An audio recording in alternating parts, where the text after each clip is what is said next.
আজি মই ডিছকাছ কৰিম APSCৰ পেপাৰখিনি যি আগৰ পেপাৰখিনি 2018ৰ পেপাৰখিনি সেইটো ইম্পৰ্টেণ্ট হ'ব ইয়াত 100 GK আজি কভাৰ কৰিম 100 GK অ'কে চ' APSCৰ টোৱে দিব এক্সামিনাৰ গ্ৰেড 4 এক্সাম গ্ৰেড 3 এক্সাম এনে ক'বলৈ ইমান সৰু এক্সাম কিন্তু কুৱেশ্যনখিনি এই APSCৰ পৰা বা আগৰ মেইন 90% APSCৰ যিমান পুৰণি কুৱেশ্যনবিলাক আছে তেখেতে এইটোৱে লৈ আমাক দি আছে এক্সামত দি আছে প্ৰথম কুৱেশ্যনখিনি কিন্তু এইটো মনত ৰাখিবা এই কুৱেশ্যনখিনি অসমীয়াত তেখেতে দিয়া নাই অসমীয়াত পেপাৰ নাহে গোটেইকেইটা ইংলিছত হ'ব কিন্তু মই অসমীয়া সেইটো ট্ৰান্সলেট কৰিছোঁ সেইটো চাব পাৰে আপোনালোকে মই এই কুৱেশ্যনবিলাক এনচাৰবিলাক তাতে পাব মই পেপাৰখিনি যি দিম এই পেপাৰৰ এনচাৰখিনি দিম কিন্তু ইয়াত অসমীয়াত কুৱেশ্যনখিনি মই ইয়াত বনাইছোঁ সেইটো অলপ হাৰ্ডৱৰ্ক কৰি এইটো মই বনালোঁ অ'কে চ' প্ৰথম কুৱেশ্যনখিনি ডিছকাছ কৰোঁ এইটোৱে মষ্ট ইম্পৰ্টেণ্ট হ'ব এবাৰৰ কাৰণে উইচ আৰ্টিকল ইয়াত মানে গোটেইকেইটা মিক্স পাব আপোনালোকে পলিটিকেল চায়েন্স মানে ইণ্ডিয়ান কনষ্টিটিউশ্যন তাৰপিছত জিঅ'গ্ৰাফি তাৰপিছত বহুতকেইটা এনেকুৱা কুৱেশ্যন যিবিলাক হ'ল ইকনমিক্সৰ কুৱেশ্যন আপোনালোকে পাব পলিটিকেলৰ পাব ইণ্ডিয়ান কনষ্টিটিউশ্যনৰ পাব জিঅ'গ্ৰাফি পাব ইয়াত গোটেইকেইটা ইয়াত মিক্স পাব আপোনালোকে যেনেকৈ প্ৰথম কুৱেশ্যনখিনি হ'ল which article of the Indian constitution deal with the right to equality কুৱেশ্যনটো এবাৰ অসমীয়াত ৰিড কৰা এক নম্বৰ কুৱেশ্যনটো জাষ্ট অসমীয়াত ৰিড কৰি লোৱা ভাৰতীয় সংবিধানৰ কোনবোৰ অনুচ্ছেদত সমতাৰ অধিকাৰ বিষয়ে আলোচনা কৰা হৈছে প্ৰথম কুৱেশ্যনখিনি হ'ল সমতাৰ অধিকাৰ বিষয়ে কিন্তু ইয়াত কি ক'লে অনুচ্ছেদ আমাক সুধিলে যে কিমান অনুচ্ছেদত সমতাৰ অধিকাৰ বিষয়ে আলোচনা কৰা হৈছে এনচাৰখিনি হাইলাইট কৰা আছে ইয়াতে আৰ্টিকল নম্বৰ 14 to 18 অ'কে চাৰিটা অপশ্যন পাব আপোনালোকে ইয়াত আৰ্টিকল নম্বৰ 19 to 22 ইয়াত আৰ্টিকল নম্বৰ 14 to 18ৰ ভিতৰত সমতাৰ অধিকাৰটো উল্লেখ কৰা হৈছে আমাৰ ইণ্ডিয়ান কনষ্টিটিউশ্যনত okay article number 21A right to education গোটেই মানে যিমান ল'ৰা ছোৱালীবিলাক আছে তেখেতে মানে শিক্ষা গ্ৰহণ কৰিব লাগে তাক সেইটো হ'ল আৰ্টিকল 21A এইটো ইম্পৰ্টেণ্ট কিন্তু দিছিলে এক্সামিনাৰে সেইকাৰণে মই এইটো ডিছকাছ কৰিলোঁ অ'কে চ' এইবিলাক মুখস্থ কৰিবা নেক্সট কুৱেশ্যনটো হ'ল which amendment incorporated the fundamental duties in the Indian constitution question হ'ব কোনটো সংশোধনীৰ দ্বাৰা ভাৰতীয় সংবিধানত মৌলিক কৰ্তব্য অন্তৰ্ভুক্ত কৰা হ'ল কিমান এমেণ্ডমেণ্টত এইটো মৌলিক কৰ্তব্য অন্তৰ্ভুক্ত কৰা হ'ল ছেকেণ্ড কুৱেশ্যনৰ এনচাৰ হ'ব option number 20 the right answer highlight কৰা হৈছে 42 এমেণ্ডমেণ্ট এটা কুৱেশ্যন আপোনালোকে এক্সাম দিবা এইটো ইম্পৰ্টেণ্ট হ'ব 42 এমেণ্ডমেণ্টত কোন শব্দ মানে সোমাইছিলে তেখেতে কোন শব্দ সোমাইছিলে এনে কিন্তু এক্সামিনাৰে এনেকুৱা কুৱেশ্যন নিদিয়ে এক্সামিনাৰে অলপ ঘূৰাই দিয়ে যে কোনটো শব্দ তাতে ইনক্লুড কৰা নাই এনেকুৱা কুৱেশ্যন এক্সামিনাৰে দিয়ে তো এইটো এটা ছেপাৰেট এইটো পঢ়ি ল'ব নেক্সট কুৱেশ্যন হ'ল 3 number in India who appointment the district জাজক কোনে এপইণ্টমেণ্ট কৰে দ্য গভৰ্ণৰ অ'কে কোনে এপইণ্টমেণ্ট কৰে ডিষ্ট্ৰিক্ট জাজবিলাক থাকে তাক কোনে এপইণ্টমেণ্ট কৰে যদি সেইটো চাব 3 নম্বৰ কুৱেশ্যনটো পঢ়ি লওক অসমীয়াত ভাৰতত জিলা ন্যায়াধীশসকলক কোনে নিযুক্তি দিয়ে তো ভাৰতৰ ৰাজ্যপাল অ'কে ভাৰতৰ গভৰ্ণৰ আৰু হাইকোৰ্টৰ ৰাজ্যৰ যি হাইকোৰ্টৰ জজ হওক বা সুপ্ৰিম কোৰ্টৰ জজ হওক তাক কোনে নিযুক্তি দিয়ে ৰাষ্ট্ৰপতিয়ে অ'কে প্ৰেছিডেণ্ট ৰাষ্ট্ৰপতিয়ে এইটো মনত ৰাখিবা ডিষ্ট্ৰিক্টটো হ'ল ৰাজ্যপাল কিন্তু হাইকোৰ্ট এণ্ড সুপ্ৰিম কোৰ্টটো হ'ল ৰাষ্ট্ৰপতি চ' ভেৰি ইম্পৰ্টেণ্ট কোনে নিযুক্তি দিয়ে ডিষ্ট্ৰিক্টটো ৰাজ্যপালে আৰু হাইকোৰ্টৰ সুপ্ৰিম কোৰ্টৰ উচ্চতম ন্যায়ালয় আৰু উচ্চ ন্যায়ালয়ৰ ন্যায়াধীশক কোনে নিযুক্তি দিয়ে তো সেইটো হ'ব ৰাষ্ট্ৰপতি so' very important okay next question which of the following regional parties was formed prior to India independence মানে কোন পাৰ্টিটো অসমীয়াত এবাৰ ৰিড কৰা এনচাৰখিনি অসমীয়াত এবাৰ ৰিড কৰা কুৱেশ্যনখিনি ভাৰতৰ স্বাধীনতাৰ পূৰ্বে তলৰ দিয়া আঞ্চলিক দলসমূহৰ ভিতৰত কোনটো দল গঠন হৈছিল চ' এনচাৰ হ'ব আকালি দল অ'কে এনচাৰখিনি হ'ব Akali Dal next question which of following is not a features of Panchayati Raj ব্যৱস্থা okay which of the following is not feature এইটো কিন্তু বহুত ইম্পৰ্টেণ্ট নট ইয়াত মেনশ্যন কৰিছে তাৰমানে আমাক জানিব লাগে যে কোনটো পঞ্চায়ত ৰাজ ব্যৱস্থাৰ ফিচাৰ্ছবিলাক হ'ব। তাৰমানে এই তিনিটা মানে এই গোটেইকেইটা নহ'ব, মানে কি ক'লে যে wish of the flowing is a not a features of Panchayati Raj system, panchayati ৰাজৰ ছিষ্টেমৰ কোনটো ব্যৱস্থাটো নহয়। এবাৰ অসমীয়াত ৰিড কৰি লওক। 5 নম্বৰ কুৱেশ্যনটো ৰিড কৰিবা। তলৰ কোনটো পঞ্চায়তী ৰাজ্য ব্যৱস্থাৰ বৈশিষ্ট্য নহয়, বৈশিষ্ট্য নহয়, মানে এনচাৰখিনি আছে non of above. Panchayati Raj ছিষ্টেমৰ এই গোটেইকেইটা বৈশিষ্ট্য আছে, গোটেইকেইটা বৈশিষ্ট্য হ'ব। ইয়াত ক'লে নহয়, নহয় এটাও দিয়াই নাই, নহয় এটাও দিয়াই নাই, এই গোটেইকেইটা হ'ব। 3 টায়াৰ ষ্ট্ৰাকচাৰ সেইটো হ'ব, গ্ৰাম সভা, লোকসভা, হা এইটো থাকিবই। उसके बाद ডাইৰেক্ট ইলেকশ্যন, আমাৰ আপোনালোকে বহুত আপোনালোকৰ ওচৰত জানে যে পঞ্চায়তৰ এটা বেলেগ ইলেকশ্যন হয়, সেইটোও হয়। ৰিজাৰ্ভেশ্যন অফ চিট, ৰিজাৰ্ভেশ্যন চিটো হয়। তাৰমানে সেইটো ফিচাৰ্ছ আছে, এই গোটেইকেইটা ফিচাৰ্ছ আছে, কিন্তু ইয়াত ক'লে যে কোনটো ফিচাৰ্ছ নহ'ব, কোনটো বৈশিষ্ট্য নহ'ব, মানে ইয়াত দিয়াই নাই, সেইকাৰণে হ'ব none of above. Okay, next কিমান গ'ল? 5 number. 6 number, the north eastern area recognisation act was passed in the year of, এইটো ভেৰি ইম্পৰ্টেণ্ট ক্লাছ 10ৰ কুৱেশ্যনো বুলি ক'ব পাৰোঁ এইটো। নৰ্থ ইষ্টাৰ্ণ এৰিয়াৰ এক্ট পাছ কৰিলে কেতিয়া, কিমান চনত? 1971। অ'কে, 1971 নৰ্থ ইষ্ট এৰিয়াৰ, এইটো আৰু অসমীয়াত ইমান ৰিড কৰিব নালাগে। নেক্সট 7 নম্বৰ, in India the RTI act came in to force on, এইটো ৰিড কৰিব পাৰে। 7 নম্বৰটো, ভাৰতৰ RTI আইনখন বলৱৎ কৰা হৈছিল কেতিয়া? RTI আপোনালোকে জানে যে আপোনালোকৰ RTI লগাব পাৰে, হয় নে নহয়? তেনেহ'লে এই আইনটো কেতিয়া বলৱৎ কৰা হ'ল?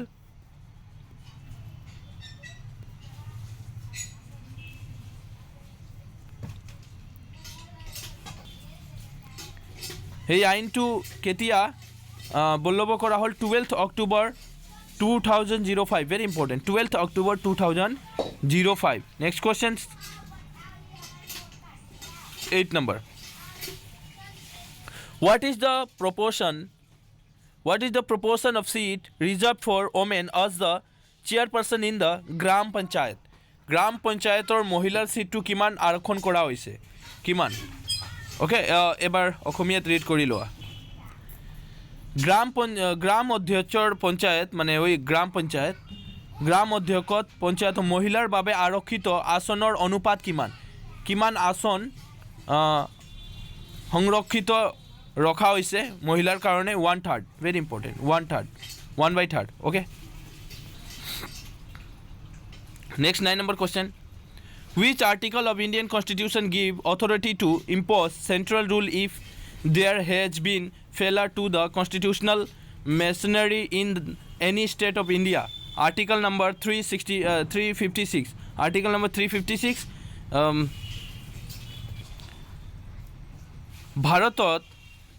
ভাৰতৰ কোনো ৰাজ্য যদি সাংবিধানিক তন্ত্ৰ বিফলতা হৈছে তেনে ভাৰতীয় সংবিধানত কোনটো অনুচ্ছেদত কেন্দ্ৰীয় শাসন জাপি দিয়াৰ কৰ্তব্য প্ৰদান কৰে? আৰ্টিকলটো লিখিব লাগে, প্ৰদান কৰে, এটি হ'ব আৰ্টিকল 365।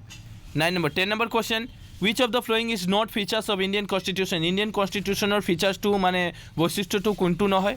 আমাৰ ভাৰতবৰ্ষ এখন ডেম'ক্ৰেটিক কাণ্ট্ৰি, এইটো আমি জানি, ৰিপাব্লিক কাণ্ট্ৰি, গণতন্ত্ৰ, গণৰাজ্য এইবিলাক জানো, ফেডাৰেল এইটোও জানো, কিন্তু প্ৰেচিডেঞ্চিয়েল ভাৰতত এইটো ফিচাৰ্ছ নহয়। প্ৰেচিডেঞ্চিয়েল মানে হ'ল ৰাষ্ট্ৰপতি, এইটো এবাৰ 10 নম্বৰ।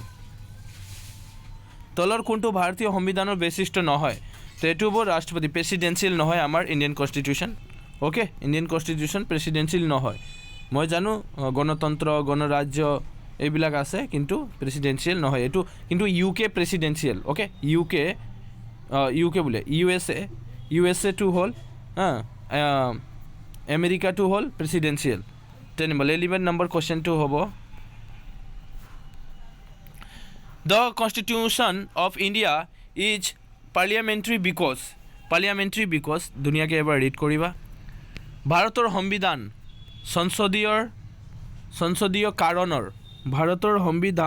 সংসদীয় কাৰণটো কোনটো হ'ব? তলত 4টা অপশ্যন আছে, সেইটো হ'ব the executive is responsible to the লেজিসলেচাৰ।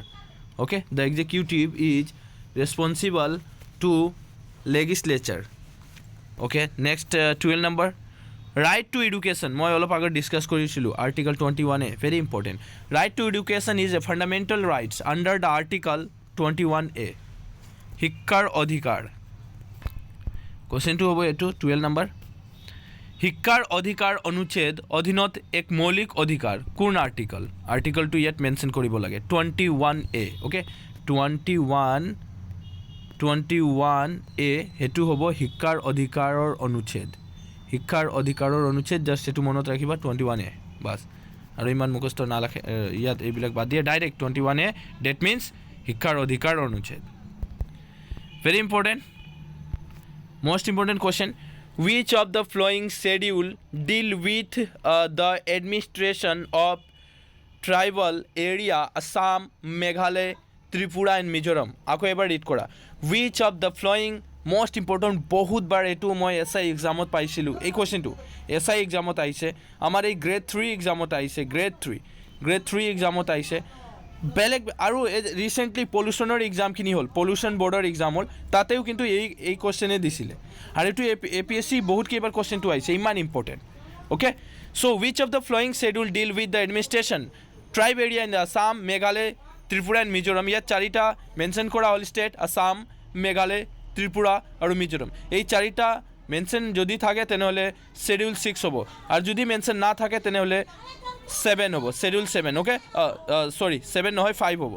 যদি মেনশ্যন থাকে Assam, Meghalaya, Tripura and Mizoram separately mention থাকে তেনেহ'লে মই দিম সেইটো 6 শ্বেডিউল, আৰু যদি ইয়াত মেনশ্যন নাথাকে তেনেহ'লে 5 schedule. Okay, Indian constitution 5 schedule. মই জানো বহুতে অসমীয়াৰ মানে অসমীয়ালৈ এইটো ধুনীয়াকৈ পঢ়িব, বহুতৰ অলপ প্ৰব্লেম হয় ইংলিছত, অসমীয়া মাধ্যমৰ ছাত্ৰ ছাত্ৰীসকলৰ। তলৰ কোনটো অনুসূচী অসম, মেঘালয়, ত্ৰিপুৰা আৰু মিজোৰাম জনজাতীয় অঞ্চল প্ৰশাসনৰ বিষয়ে আলোচনা কৰা হৈছে? কোন অনুচ্ছেদত বা কোন অনুসূচীত? যে ছেপাৰেটলি কোন অনুসূচীত আছাম, মেঘালয়, ত্ৰিপুৰা এণ্ড মিজোৰাম? মই বাৰ বাৰ এইটো কিয় ৰিড কৰি আছোঁ, কাৰণ এইটো ইম্পৰ্টেণ্ট। এইটো হ'ব 6 schedule. Next 14 number question, the council of minister include, The Council of Ministers include Cabinet Minister, State Minister, Deputy Minister, গোটেই কেইটাই মিনিষ্টাৰ হ'ব। হা, the council minister two include হ'ব গোটেই কেইটা, মানে অল অফ দেম। সেইটো মন্ত্ৰী পৰিষদ অন্তৰ্ভুক্ত গোটেই কেইটা হ'ব। কেবিনেট মিনিষ্টাৰো হয় মন্ত্ৰী পৰিষদটো, কাউন্সিল মিনিষ্টাৰটো। অ'কে, মন্ত্ৰী পৰিষদসমূহে কেবিনেট মিনিষ্টাৰো হ'ব, ষ্টেট মিনিষ্টাৰো হ'ব, ডিপ্টি মিনিষ্টাৰো হ'ব, এই তিনিটাই হ'ব। এইকাৰণে অল অফ দেম আপোনাক দিব লাগিব তাতে। Next 15 number question, wish one was not the principal item of export in 17th century India trade? মানে 17th centuryত কোনটো ট্ৰেড এক্সপৰ্ট কৰা নাছিল? এক্সপৰ্ট মানে আমি বাহিৰৰ পৰা না ইম্পৰ্ট এক্সপৰ্ট কৰোঁ নহয়। অ'কে, সেইটো ৰিড কৰা, অসমীয়াত ৰিড কৰা। 17th শতিকতাৰ ভাৰতীয় বাণিজ্যত কোনটো ৰপ্তানিৰ প্ৰধান বস্তু নহয়? ভাৰতে পেপাৰ সেইটো ট্ৰেড কৰিছিল, অফিয়াম সেইটোও ট্ৰেড কৰিছিল, লভৰি এইটোও ট্ৰেড কৰিছিল, কিন্তু চুগাৰ ট্ৰেড কৰা নাছিল। অ'কে, তো sugar is the right answer, 15 number. Okay, next 16 number, who founded the Home Rule League in September 1916? ইয়াত ফাউণ্ডাৰ দুজন আছিল, এটা হ'ল হোম ৰুল লীগৰ, কিন্তু ইয়াত ডেট মেনশ্যন কৰিছে 1916। আৰু বাল গংগাধৰ তিলক তেখেতেও মানে হোম ৰুল লীগ বনালে, আৰু এনি বেচেণ্ট তেখেতেও কিন্তু হোম ৰুল লীগ বনালে, কিন্তু ইয়াত যদি ডেট মেনশ্যন কৰা হৈছে 1916ত, তো 1916ত হোম ৰুল লীগৰ স্থাপনা কোনে কৰিছিল? হোম ৰুল লীগৰ স্থাপনা হ'ল এনি বেচেণ্ট 1916ত। অ'কে, আৰু বাল গংগাধৰ তিলক কিন্তু বেলেগ। ইয়াত মনত ৰাখিবা ফেকচুৱেল ডেটখিনি, ইয়াত কিন্তু ছেপ্টেম্বৰ 1916, কিন্তু বাল গংগাধৰ তিলক 28 এপ্ৰিল 1916। অ'কে, 28 এপ্ৰিল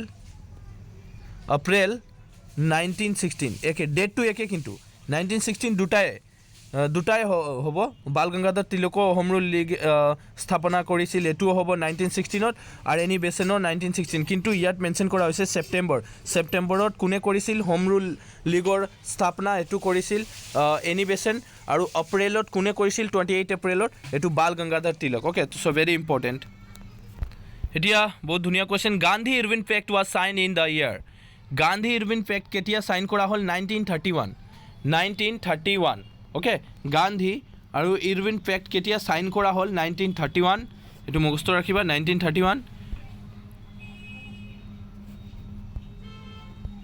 এতিয়া 18 নম্বৰ কুৱেশ্যনটো ৰিড কৰা মই অসমীয়াত কুৱেশ্যনটো ৰিড কৰা 18 নম্বৰ হায়ুং থাল কপাৰ প্লেট জাৰি কৰিছিল কেতিয়া হায়ুং থাল কপাৰ প্লেট জাৰি কৰিছিল অ'কে হায়ুং থাল কপাৰ প্লেট কোনে জাৰি কৰিছিল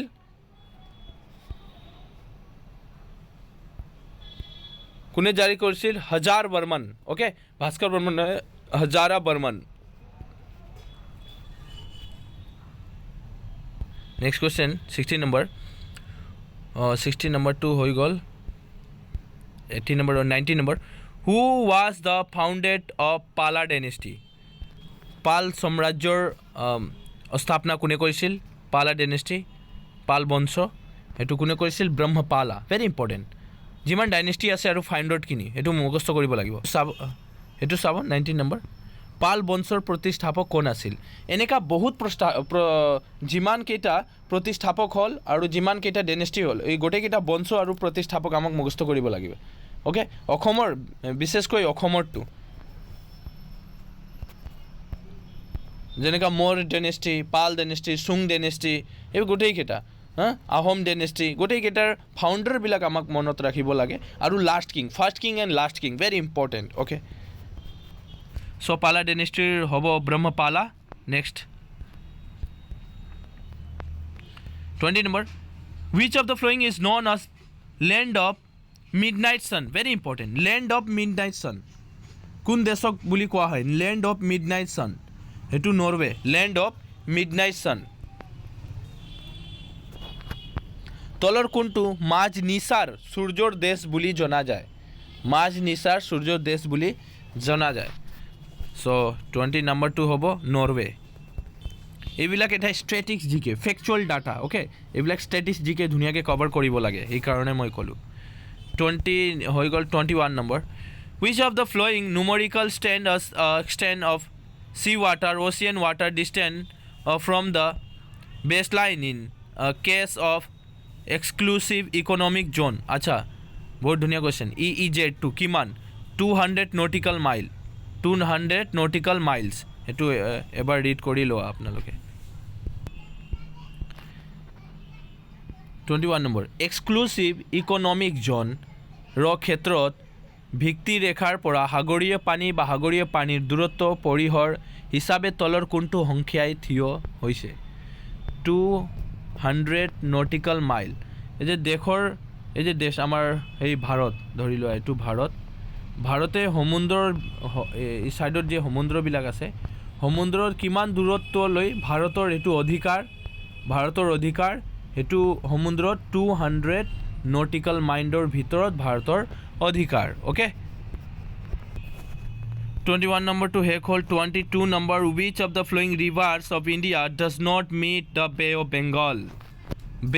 Bengal এইটো ৰিভাৰৰ question important question which of the flowing rivers of India does not এইটো মনত ৰাখিবা এই নোটবিলাক বহুত ধুনীয়াকৈ চাব does not meet the Bay of Bengal এইটো হ'ব মাহি does not meet the Bay of Bengal read কৰি লোৱা সোনকালে